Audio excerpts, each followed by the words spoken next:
In 1998, the music scene of East Grinstead was as good as dead. But something happened that summer, something that would change the course of everything. The combined efforts of Mark Stevens, Paul King and Aaron Day would come together and create a musical phenomenon. Yeah, Rehab, but I'd say it was more than a phenomenon, it was more of a phenomenon.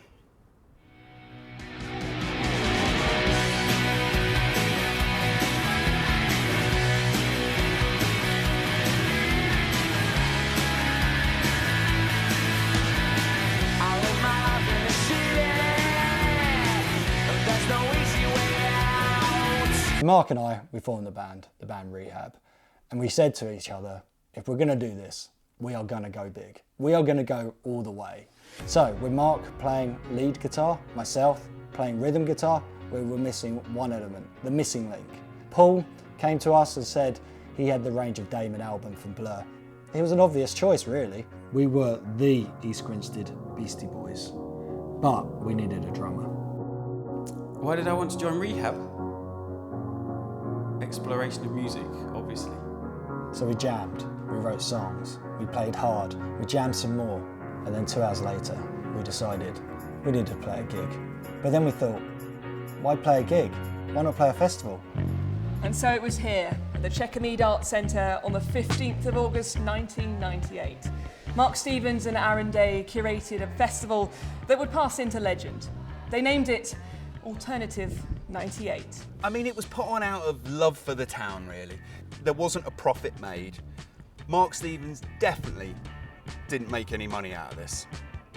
We wanted to get the best local bands. Halo, Bisha, Stroppy.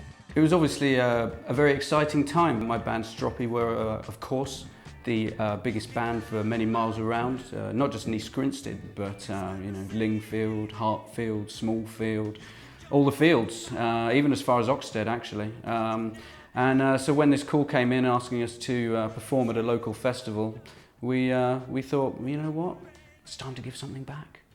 Well, the stage was about there. Obviously, didn't have tables and chairs because we were all too cool for that. Audience about here. Must have been about at least 40 people in the audience.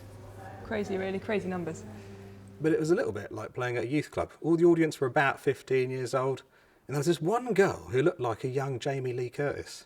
To be honest, I don't remember very much of Alternative 98. I was really wasted. We were also all underage, but I had one of these bad boys. What I do remember is that the shorter guitarist of Rehab, he was really fit. It's really bringing back the memories.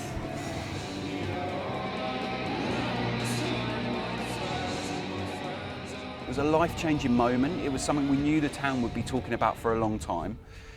And Mark Stevens definitely didn't make £270 out of it.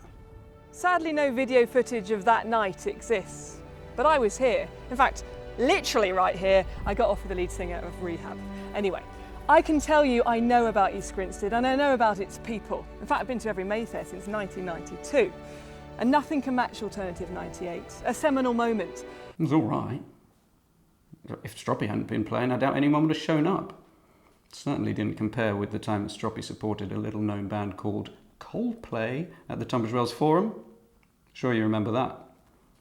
I first met Mark when I was about 5 years old, and even at that young, tender age, I knew he was destined for musical greatness. So when his band got together, Rehab, and they had a demo tape available, and I moved to the States, I shopped it around to all the different record producers. I took it to Chicago, took it to LA, went to New York, and pretty much across the board, the response was, meh.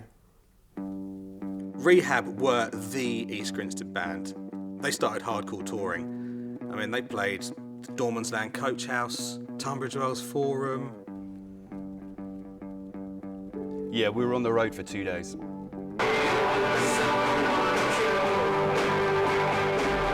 One of the things Rehab was best known for was the deepness of their lyrics.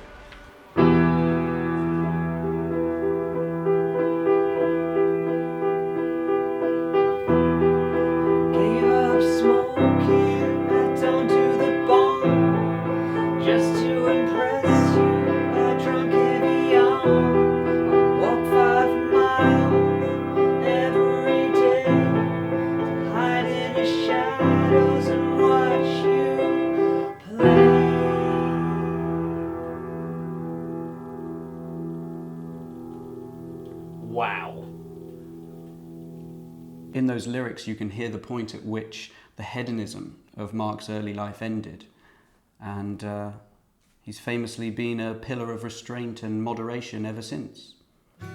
But like everything in life, nothing lasts forever, unless of course you're in love and you're getting married. Rehab split after just 7 gigs, and literally our entire year group at Notre Dame cried for a week. All eyes were on where Mark Stevens would take his creative endeavour next, and sadly, he had to leave somebody behind. Yeah, Mark kicked me out the band, you know, but there are no hard feelings. There was musical differences. Mark decided we needed to get rid of the deadwood. No one person can be bigger than the beast that was Rehab. Do you know what, actually, can we just cut it there a sec? Let's just stop. I don't want to talk about when that little shit kicked me out of the band, and if he f***ing hadn't, we'd have gone all the way. All the way. Look, I'm an usher at this wedding. I'm not even the best f***ing man. Look, you want a story about Mark? I'll tell you a f***ing story about Mark. And then that's when the acoustic power duo was born. One man, my dog. Maybe I can call you someday. Maybe we can hook up Monday. Maybe you will leave behind. Yeah. We wrote some really incredible songs, but that was just the start. That was the birth of something much, much better. With those songs, we then created the band, My Secret for Targo.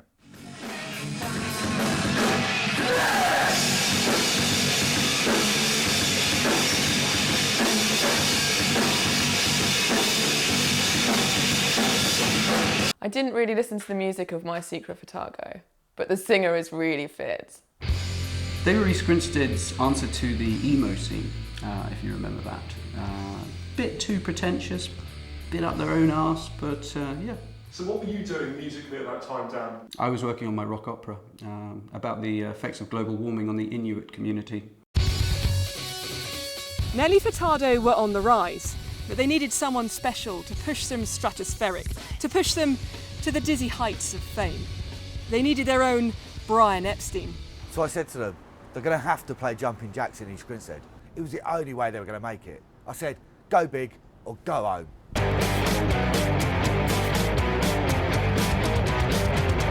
We split the following week. So many people have asked whatever happened to Mark Stevens, the saviour of East Grinstead and its music scene. Well, his legacy lives on. He's inspired thousands of musicians across the globe and touched many. After my breakup with Mark, I went on to form many more successful bands. I've toured the world, played music festivals, partied in Europe, and I was even lucky enough to record an album in Seattle. But nothing was more life-changing than the time I spent in rehab.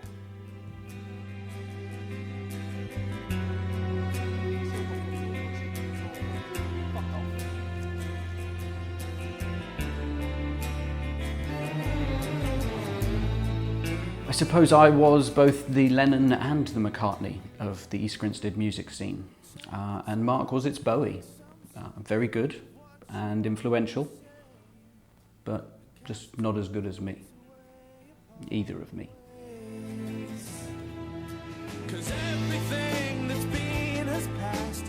So how much am I getting paid for this? Nothing, mate. Wait a minute, I'm not even an usher. We done? Can I just read a little bit of my erotic novel? Without the musician Mark Stevens, I wouldn't be the groupie that I am today.